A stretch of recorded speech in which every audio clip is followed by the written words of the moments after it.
This is installment number 2 of media recommendations. So stuff I like to watch, read, play, otherwise consume in the way of books, movies, television, games. Um, this time, sticking with episodes one's naval theme, uh, is both a book and a movie. Interestingly enough, in this case, the movie came out first, so streamable from Amazon. It's occasionally on Netflix as well. Highly recommend it. It's called Azorian, The Raising of the K-129. And, I'd heard about this project. It's a CIA funded project, huge engineering project, one of the most amazing engineering projects ever in human history. So in the 70s, they were trying to lift a Russian submarine that had sunk off the ocean floor 3 miles down. So incredible. Don't want to spoil too much. That's the general gist of it.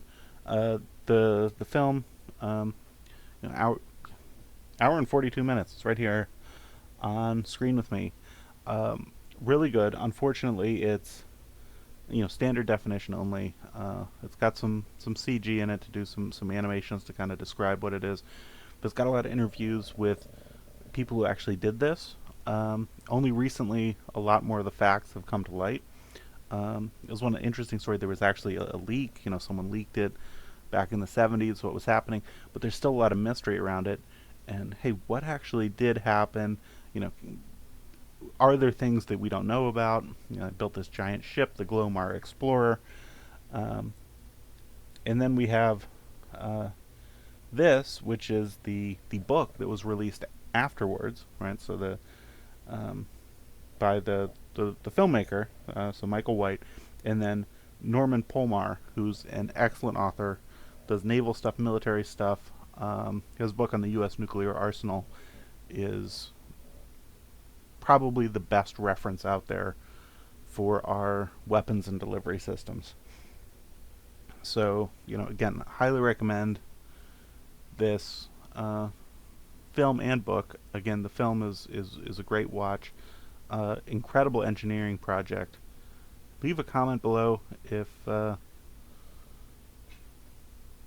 you'd like to hear more about um, my thoughts about Azorian or any other military history topics from the 20th century, second half of 20th century especially. Um, but yeah, this is pretty nifty. And as you see here, Amazon, people who like submarine stories tend to like submarine stories. All of these down here are also really really good. So we'll just spin this up. This kind of some bonus recommendations. I will talk about all of them. This CIA's greatest covert operation, again, should be more talking about Project Azorian, earlier mistakenly known as Project Jennifer. Um, Blind Man's Bluff touched on it briefly. They got a lot of stuff wrong, or did they? Right? We don't know. A lot of redacted stuff. No one's actually released what we actually picked up, what the end result of this operation truly was in cold facts. But also a lot of our operations where we tap Russian telephone cables undersea using our submarines. Blind Man's Bluff was probably the first one. Great piece of investigative journalism. Great books. All Hands Down is about the Scorpion.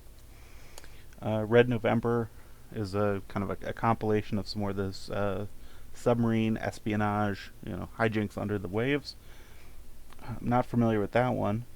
Stalking the Red Bear. Red Star Rogue is related to the K-129 here. So the submarine the CIA was trying to pick up off the ocean floor. And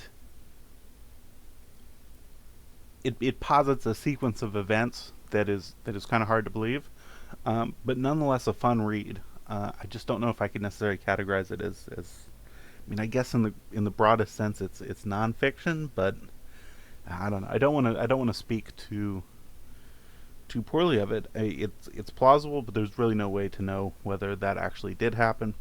It's just unlikely that it happened as they laid out. So that's it for episode 2 of media recommendations. Project Azorian, movie and book. Probably go for the movie first. And if you like the movie, um, get the book.